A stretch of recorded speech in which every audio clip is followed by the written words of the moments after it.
it is no longer news that President Tinubu's forex regime has thrown Nigerians into difficulties, untold hardship, and chaos. The prices of goods and services continue to rise on daily basis, just as the disparity between the naira and the dollar continue to widen. It has become a national embarrassment and a pain, or rather a thorn in the flesh of Nigerians who depend on imported goods, almost everything imported into the country for their daily survival. Now, with all this hardship, the political actors are here and there, pretending to find a solution to the problem. And the only thing they can come up with is the idea of a ban on crypto platforms like Binance, the forex exchange platforms like OttaFX, and the likes. Believing that these platforms have actually contributed to the hike in the price of dollar, especially the disparity between the naira and dollar. You know, there is one thing to bear in mind as you watch on, which is the fact that most often we pretend to solve our problems. That is because some of these things benefit a few. So we begin to shy away from the problem, dimming the light on something that is really not fundamentally the problem. Otherwise, you tell me, as a businessman, I have need for dollar, and I walk into a commercial bank,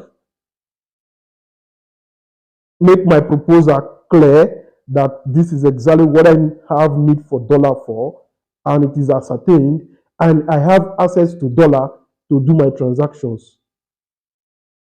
How does the business of Binance affect me? If those in the black market, the currency racketeers, actually would have to, whatever strategy they have to adopt to liaise with, the guys they call the Binance boys, who actually influence, who allegedly influence the exchange rate on Binance and by extension in the nation. If I have dollars, why would I even, why would I even in the first place, go to these black marketers who walk hand in hand, who wait until, these Binance boys, determines the price of dollar in a particular time to also determine their own price, the parallel market price. So, for example, if those boys on Binance are actually exchanging 2,000 naira for $1, and the black market, the currency racketeers, now sees that, okay, Binance, the exchange is 2,000, then therefore we are exchanging at 2,000 naira. And I go to a commercial bank and I get dollar at 750 or even at 800 naira. Tell me, what business do I have, going to that black market? So by extension, how would Binance have even influenced the exchange rate of a nation? So this is the problem that we have. We have a challenge, and we fail to look at these problems critically to know how to address them. There are those who make even dollars available to the currency racketeers. And this group of people are in a clique that it benefits them.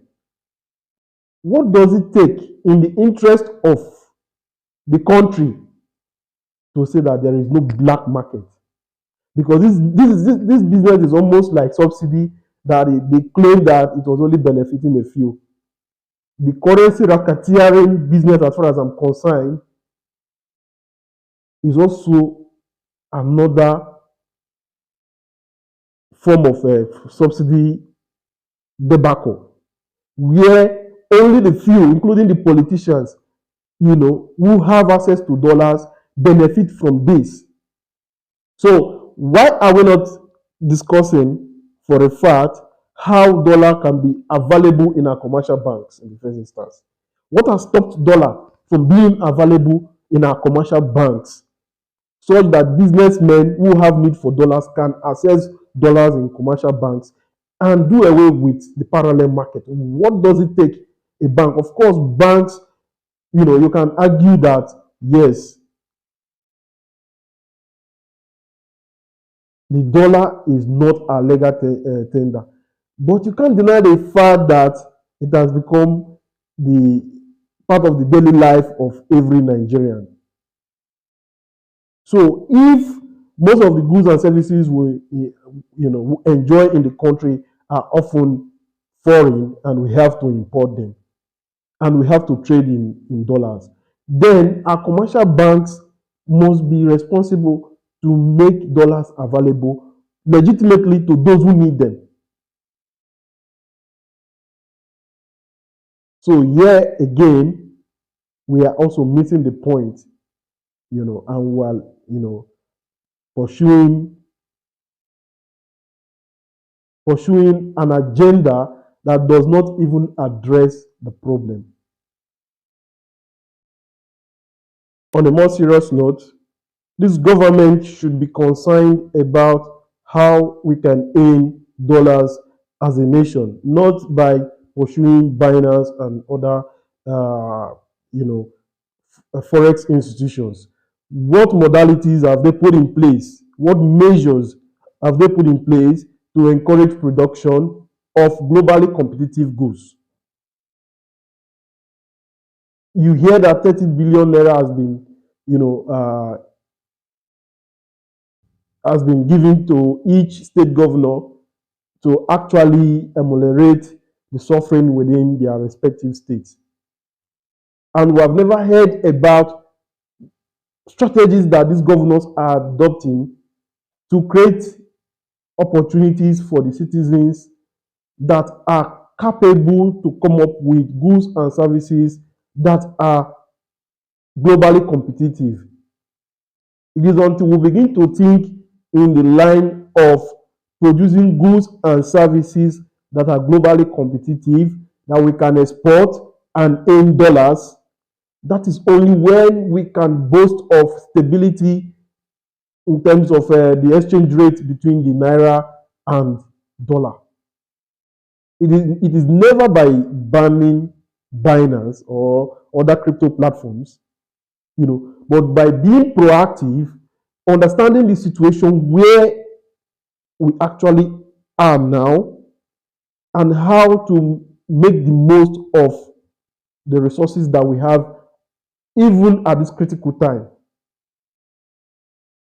So we must understand that this is the precarious situation that we find ourselves, and how do we make the next leap from this point? Concretely, it is not by banning institutions like Binance,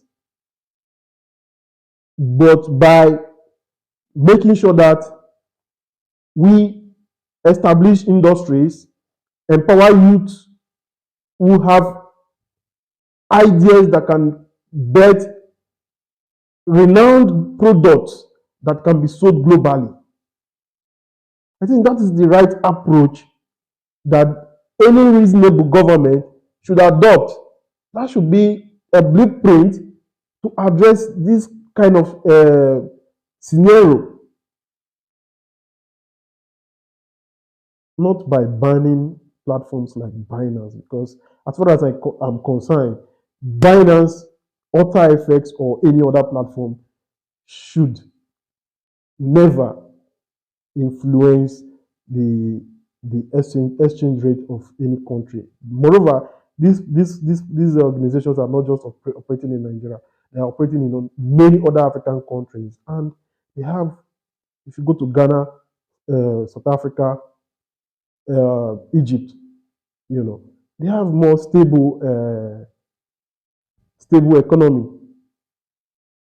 So we must think beyond this this sham of chasing, or of looking at things that are not the real problem of our nation. And more importantly, we must begin to look at solving our problems from a nationalistic pricing, where we put the interest of the nation first ahead of the interest of a few Nigerians. Thank you for stopping by. I am Francis Onyema, one-time governorship aspirant, Delta State.